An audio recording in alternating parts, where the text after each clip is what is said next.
Dearly beloved, we are gathered here today in the face of this company to join together this man and this woman. If any person can show just cause why they may not be joined together, let them speak now or forever hold their peace.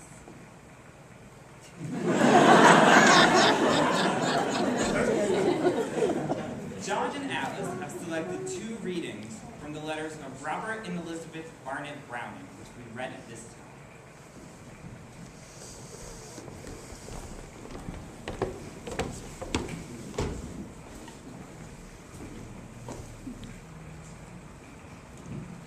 Do you know, when you told me to think of you, I had been feeling ashamed of thinking of you so much, of thinking of only you, which is too much, perhaps. Shall I tell you? It seems to me, to myself, that no man was ever before to any woman what you are to me. The fullness must be in proportion, you know, to the vacancy, and only I know what was behind. The long wilderness without the blossoming rose, and the capacity for happiness like a black gaping hole before this silver flooding. Is it wonderful that I should stand as in a dream and disbelieve not you, but my own fate? Was anyone taken suddenly from a lampless dungeon and placed upon the pinnacle of a mountain without the head turning round and the heart turning faint, as mine do? And you love me more, you say. Shall I thank you or God? Both. Indeed. And there is no possible return from me to either of you. I thank you as the unworthy may. Your loving me is enough to satisfy me. You have lifted my very soul up into the light of your soul, and I am not ever likely to mistake it for the common daylight. You will only expect a few words. What will those be? When the heart is full, it may run over, but the real fullness stays within. Words can never tell you, however form them, transform them anyway, how perfectly dear you are to me, perfectly dear to my heart and soul. I look back, and in every one point, every word and gesture, every letter, every silence, you have been entirely perfect to me. I would not change one word, one look. My hope and aim are to preserve this love, not to fall from it, for which I trust to God, who procured it for me and doubtless can preserve it. Enough now, my dearest. You have given me the highest, completest proof of love that ever one human being gave another. I am all gratitude and all pride that my life has been so crowned by you.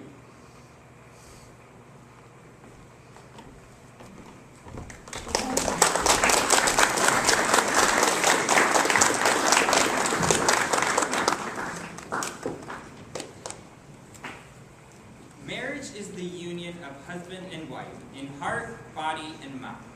It is intended for their mutual joy and for the help and comfort given on another in prosperity and adversity. But more importantly, it is a means through which a stable and loving environment may be attained. Through marriage, John and Alice make a commitment together to face their disappointments, embrace their dreams, realize their hopes, and accept each other's futures.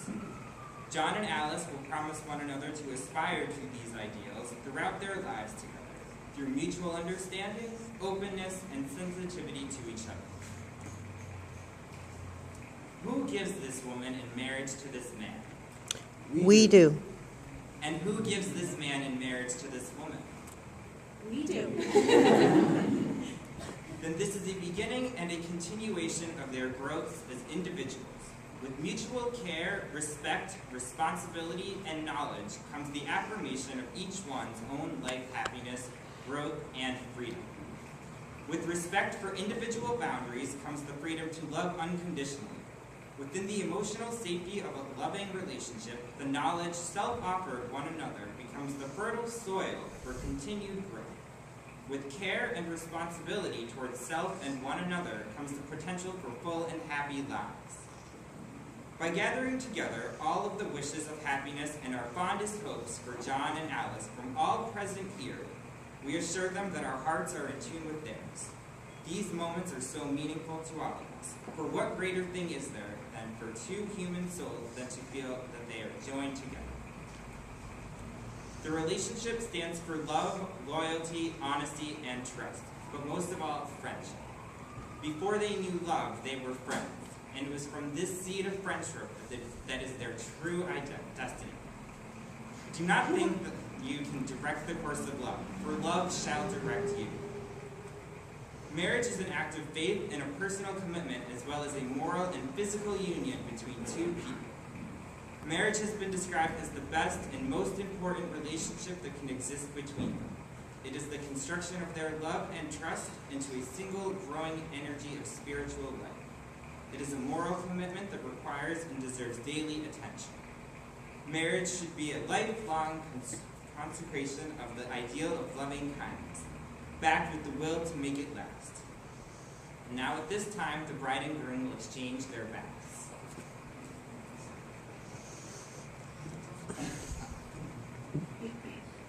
I love you so much. I'm almost got it.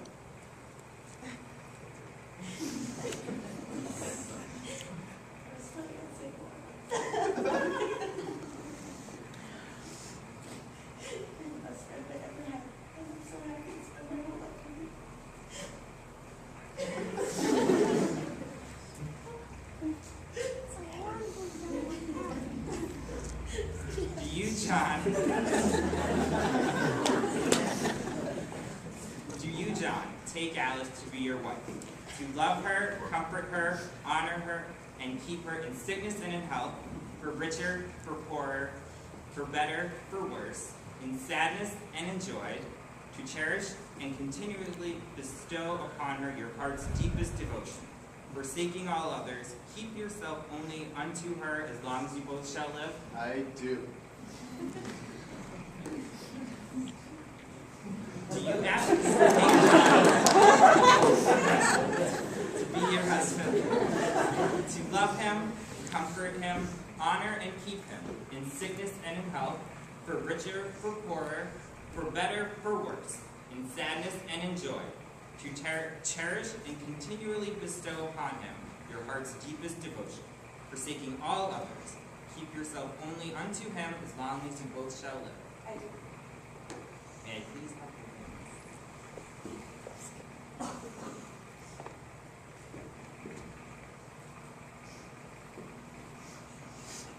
May these rings be blessed as the symbol of love. These two lives are now joined in one unbroken circle. Wherever they go, may they always return to one another. May these two find in each other the love for which all men and women desire. May they grow in understanding and in compassion. May the home which they establish together be such a place that many find there a friend. John, please repeat after me.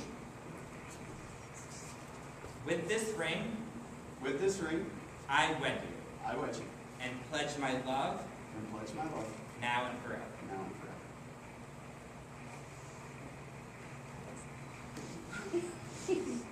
Please repeat after me.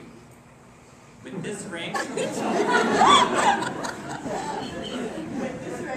I wed you, I wed you, and pledge my love, and pledge my love, now and forever.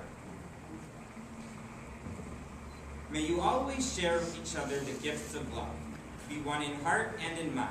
May you always create a home together that puts in your hearts love, generosity, and kindness. Inasmuch as John and Alice have consented together in marriage before this company of friends and family, have pledged their faith, and declared their unity by giving and receiving a ring, are now joined. You have pronounced yourselves husband and wife, but remember always to be each other's best friends. And so, by the power vested in me by the Commonwealth of Massachusetts, I now pronounce you man and wife, and may your days be good and long upon the earth. You may kiss the bride.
Thank you.